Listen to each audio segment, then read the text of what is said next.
Governor.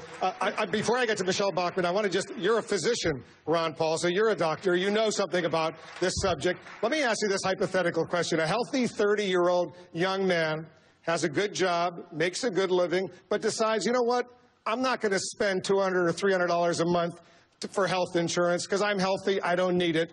But, you know, something terrible happens, all of a sudden he needs it.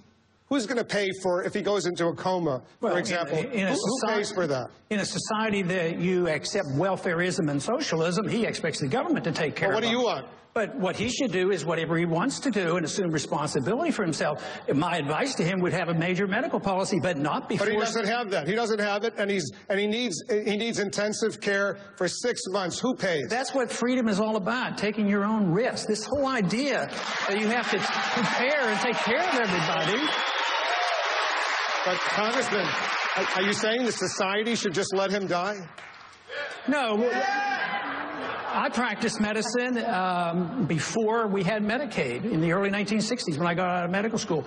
I practiced at Santa Rosa Hospital in San Antonio, and the churches took care of him. We never turned anybody away from the hospital. And we've given up on this whole concept that we might take care of ourselves and assume responsibility for ourselves, our neighbors, our friends, our churches would do it. This whole idea, that's the reason the cost is so high. The cost is so high because dump it on the government, becomes a bureaucracy, it becomes special interest, it kowtows to the insurance companies and the drug companies. Then on top of that, you have the inflation. The inflation devalues the dollar. We have lack of competition. There's no competition in medicine. Everybody's protected by licensing. We should actually legalize alternative health care, allow people to practice what they want. Congressman Bachmann, go ahead and weigh in on this.